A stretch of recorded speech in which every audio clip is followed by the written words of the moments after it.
Let's continue our conversation with Pat Buchanan, political commentator, former senior advisor to Presidents Nixon and Reagan, and author of The Greatest Comeback, How Richard Nixon Rose from Defeat to Create the New Majority. Pat, we really appreciate the extra time you're spending with us this morning.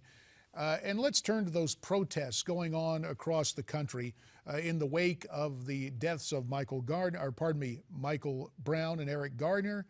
I don't know so much if we're getting a discussion on the state of race in America as we're getting these protests. According to a Bloomberg Politics poll, 53% of Americans believe race relations have worsened under President Obama. So instead of being our first post-racial president, is Mr. Obama, in fact, our most racial president?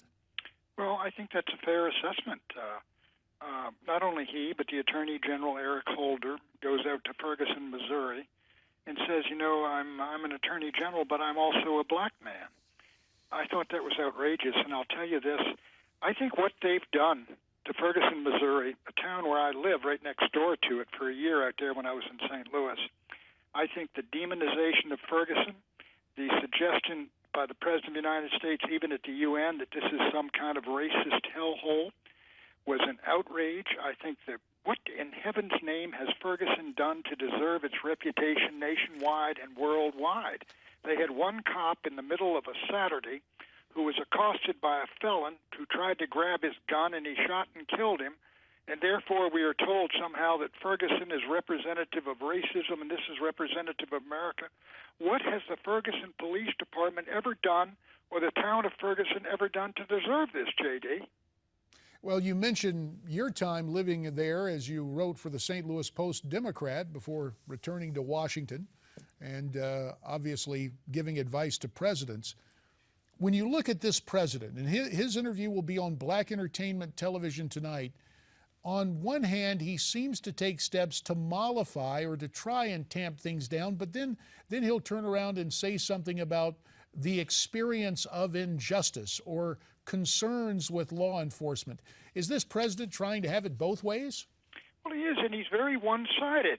Look, if there is concern among police officers of when they encounter young black males, one of the reasons might be, J.D., that young black males between 16 and 36 are the most violent and criminal community per capita of any in the United States. They commit something like 1/3 of all the crimes, violent crimes in the United States. Interracial crime in America is overwhelmingly black on white rather than the reverse. If you go into certain communities, undoubtedly you're more nervous and apprehensive than in other communities. And so I think the president refuses to recognize the problems these police face and the apprehensions they face when they're confronting folks, young black males in the community. A minute and a half remains. We heard Eric Holder at the Ebenezer Baptist Church in Atlanta say that profiling was going to end, and yet you hear talk of body cameras for law enforcement. Are we going from profiling suspects to now, in essence, profiling police officers? Well, this is what they are doing. They're suggesting that the problem of violence and lethal violence in America resides primarily in the police forces of the United States, the urban police forces, and primarily among white cops.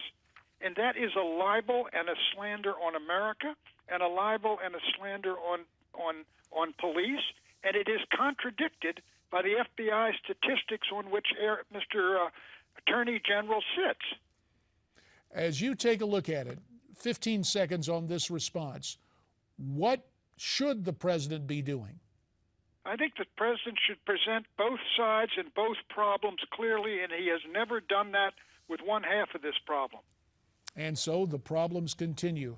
And the incisive comments of one Patrick J. Buchanan. Pat, for your time, for your thoughts, for your insights, we thank you very much. And don't forget Pat's book, The Greatest Comeback, How Richard Nixon Rose from Defeat to Create the New Majority. And America's Forum will continue right after this on Newsmax TV.